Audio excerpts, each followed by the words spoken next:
तो यहाँ पे हम बना रहे हैं साबूदाने की खिचड़ी। साबूदाने की खिचड़ी मैं किस तरीके से बनाती हूँ तो मैंने सोचा आप लोगों के साथ में शेयर कर लूँ थोड़ी सी। ठीक है, तो मैं साबूदाने की खिचड़ी कुछ इस तरीके से बनाती हूँ। सबसे पहले मैंने कढ़ाई में डाला है घी, घी के बाद जीरा, जीरा के बाद कड़ी पत्ता और फिर जो है हरी मिर्च, उसको खड़ी खड़ी मैंने काटी है, बीच से चीरा दिया है, देन उसको मैंने काटा है। वो इसलिए क्योंकि मैं हरी मिर्च ज़्यादा पसंद नहीं करती हूँ, मुझे लाल मसाला पसंद है पर हरी मिर्च नहीं पसंद है। तो जब ये साबूदाने की खिचड़ी में जब मैं खाऊँ तो वो बीच में आए तो मैं उसको हटा सकूँ, लेकिन तीखा स्वाद आने के लिए, फ्लेवर आने के लिए मैंने बस हरी मिर्च यूज़ की हुई है। और इसके बाद मैंने घी में डाल दिए है आलू। तड़का लगने के बाद अब आलू को मैं अच्छे से पकाऊंगी। उसके बाद मैं क्या क्या ऐड करूँगी वो भी मैं आपको दिखाऊंगी।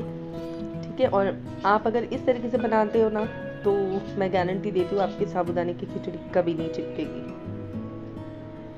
तो एक तो सबसे पहले जब आप साबूदाने को सोक करोगे तो उसको ज़्यादा पानी में सोक मत करना। जैसे आपने बस धो दिए साबूदाना और उसको एक ओवरनाइट भी आप रखोगे तो भी चलेगा, या फिर 2-3-4 घंटे के लिए रखोगे तो भी चलेगा। साबूदाने अच्छे से फूलने चाहिए, ड्राई होने चाहिए। ठीक है, और उनमें अगर ज़्यादा गीलापन भी है ना तो आप क्या करना पता है, जो पीनट होते हैं हमारे पीनट्स, तो पीनट्स को बारीक क्रश करके आप पहले साबूदाने में ही मिक्स कर देना। ठीक है, कोई कोई क्या करते, कोई क्या बहुत से लोग ऐसा करते हैं जो तेल या फिर घी यूज़ करते हैं। मैं तो घी यूज़ करती हूँ खिचड़ी के लिए, पर कोई कोई तेल भी यूज़ करते हैं, तो तेल में जो है ना वो पीनट्स डाल देते, तो ऐसा मत करना। देखना ये ट्रिक जो है मेरी आप अपनाना, ट्राई करना, आपके साबूदाने की खिचड़ी कभी चिपकी चिपकी नहीं बनेगी। मैं गारंटी देती हूँ इस चीज़ की, क्योंकि मैं भी हमेशा ऐसे ही बनाती हूँ। मैं आपको नेक्स्ट ब्लॉग में दिखाऊंगी कि वो साबूदाने की खिचड़ी एक्चुअली खिली खिली है। ये थोड़ा सा नॉन स्टिक की वजह से चिपक रहा था क्योंकि उसका नॉन स्टिक जो है वो निकल चुका है, तो नॉन स्टिक अभी सही से नहीं है, इस वजह से वो थोड़ा सा नीचे लग रहा था, तो मैं उसको अच्छे से निकाल रही थी। वरना फिर ये नॉन स्टिक की वजह से अगर कुछ प्रॉब्लम होती तो फिर मुझे खिचड़ी में मज़ा नहीं आता। बट सच कहूँ तो खिचड़ी जो बनी थी लाजवाब, माइंड ब्लोइंग, टेस्ट एकदम बेस्ट था। तो आप ये ट्रिक ज़रूर अपनाना और ट्राई करना ये साबूदाने की खिचड़ी, आपको बहुत मतलब बहुत अच्छा लगेगा। तो चलते हैं अब आगे। मॉर्निंग हमारा टाइम होता है, इनिश के स्कूल का टाइम होता है, हालांकि इनिश टिफ़िन नहीं लेके जाता है, वो बात अलग है। तो यहाँ पर मैं बना रही थी पराठे गर्मा गर्म, और एक तरफ कुकर में बन रही जीतू का, इनू का बन रही थी खाना, और यहाँ पे बन रही थी सरसों की भाजी, सरसों का साग, जो कि ठंडी में अब सरसों बहुत आ रही है। तो फिर मैं ये सेकंड टाइम बना रही हूँ। फर्स्ट टाइम हबी ने बनाई थी तो वो बहुत ड्राई थी, और ये टाइम मैंने ट्राई की है, तो मैंने इसमें प्याज, अदरक, लहसुन और टमाटर, ये सब चीज़ें मैंने डाल के फिर जो है अपने सूखे मसाले जो होते हैं वो डालकर मैंने सरसों का साग बनाया। हालांकि मैंने टेस्ट नहीं किया क्योंकि वो मैंने बनाया था, और जब कोई दूसरा बनाता है तो खाने में बहुत ही मज़ा आता है, इसलिए मैंने नहीं खाया, बस, और कोई बात नहीं है। तो यहाँ पे जो है गर्मा गर्म पराठे, और मैं ना सच कहूँ तो मैं रोटी पे तेल, पराठे पे तेल मैं कभी पसंद नहीं करती हूँ। इनफैक्ट आलू का पराठा, उसमें भी घी लगता है, हर चीज़ में, मतलब मुझे घी बचपन से मेरी मॉम ने मुझे घी खिलाया ना, तो मुझे घी की ही एक आदत, एक स्वाद होता है ना ज़बान पे, बस वही हो गया। और भाजी तो तेल में बनती है ऑब्वियसली यार। तो बस ये रोटी और पराठे, थेपले वगैरह जो भी मैं बनाती हूँ ना, मैं उन सब चीज़ों को मैं घी लगाती हूँ। मैं रोटी वाला खा ही नहीं सकती, मुझे ना एक अलग सी ना तेल की खुशबू आती है उसमें, तो वो मैं नहीं खा सकती, मेरी थोड़ी सी प्रॉब्लम है।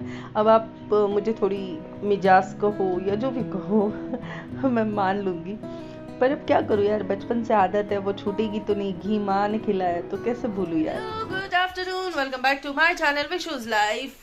मी मुंबई कर, तो क्या साफ सफाई, होप आप सब बढ़िया होंगे, बस जबरदस्त होंगे। और ये अभी तक नहाया नहीं है क्योंकि ये बहुत देर से उठा है, मतलब अभी आधा पौना घंटा उठा है, आधा पौना घंटा ही हुआ है उठ के, तो उसको मैंने खिला दिया। और अब जो है इनू आएगा स्कूल से, सो इनू के साथ ही वो नहाएगा। और अभी टाइम देखिए कितना बज रहा है, 1:15 होने को आया है। और कपड़े कल मैंने भिगोए नहीं, तो बस अभी कपड़े भिगोंगी। और ये देखिए कपड़े यहाँ पे इसके अंदर भी हैं, तो बस अभी वही काम करूंगी अपना।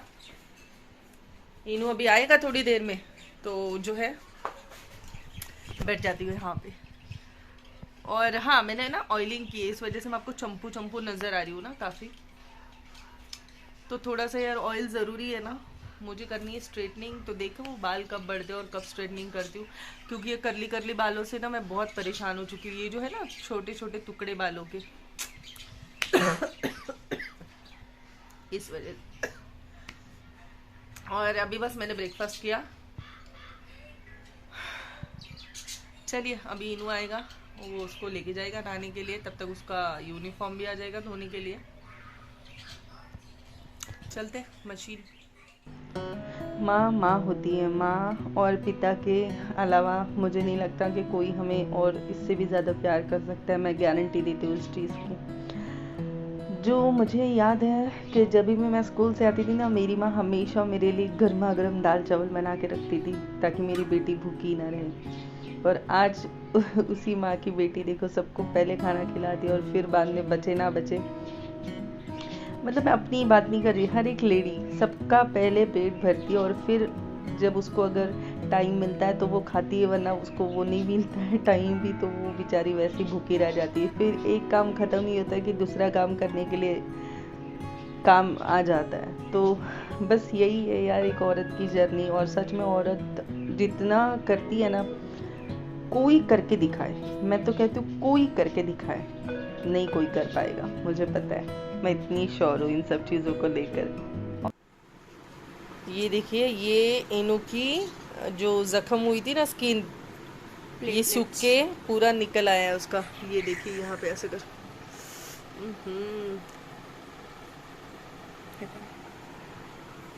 ये भी अब ठीक हो गया अच्छा खासा। ये तो हल्का सा था, इसका कुछ नहीं, लेकिन ये देखिए कितना बड़ा कवच निकला है। अब ये है कवच इसका, इनू का। तो जी अब जो है ना हमारा जीतू निन्नी करेगा, निन्नी करेगा। हाँ, और अभी टाइम देखिए, अभी बज रहे 2:45। उसको खाना वगैरह खिला दिया मैंने। अब ये थोड़ा सोएगा ना, फिर मैं अपना काम जो है वो कर पाऊंगी। वो क्या, वो शॉर्ट्स और रील वाला काम, क्योंकि फिर वो इधर उधर भागते रहता है तो मैं ना अपने काम पे फोकस नहीं कर पाती। मतलब जो मुझे शूट कर रहे हैं उस पर फोकस नहीं कर पाती हूँ, क्योंकि मुझे ऐसे रहता है ये पता नहीं कुछ कर बैठे, कुछ लेके बैठे, कुछ मुंह में डाल दे। ये सब चीज़ों से मैं बहुत डरती हूँ। तो पहले अब इसको सुला दूंगी मैं, उसके बाद जो है मैं अपना रील शूट करूंगी या फिर वाईटी पे शॉर्ट शूट करूंगी। देखते हैं अभी। बाय बाय करो जानू। Bye bye. अभी क्या कर रहा है जीतू? निन्नी कर रहे हैं। और ये वो टॉप है, हाँ, जो 500 की 3 वाला टॉप। तो अभी ये भी मैंने पहन के देख लिया। मुझे कुछ मतलब मुझ पे ज्यादा कुछ सूट नहीं हो रहा है, तो मैं खुश नहीं हूँ। पर इसका भी मुझे थोड़ा सा डाउट लग रहा है कि कपड़ा स्ट्रेच होगा। तो अभी देखूंगी मैं। अभी उनके पास सब पूरा स्टॉक पड़ा हुआ है जो भी हमने लाया था ना, तो वो उनको दे दिया है। अब जब छुट्टी होगा, हम ना जानू, अब जब छुट्टी होगा ना तो फिर वहां पे जाना होगा मेरा। तो देखते हैं फिर जो बदल के लाऊंगी उसके बाद ही मैं कुछ कमेंट करूंगी कि मतलब मैं आपको रेकमेंड करूं कि ना करूं। पहले तो मैंने कर दिया, पर जब कपड़े पहनने के बाद अब मुझे पता लग रहा है ना, तो फिर मैं उसके बाद ही कुछ डिसाइड कर पाऊंगी। उसके लिए थोड़ा सा आपको इंतज़ार करना पड़ेगा। चलिए मैं उसको सुला दूं पहले, उसके बाद मैं आपसे मिलूंगी थोड़ी देर के बाद। Bye bye.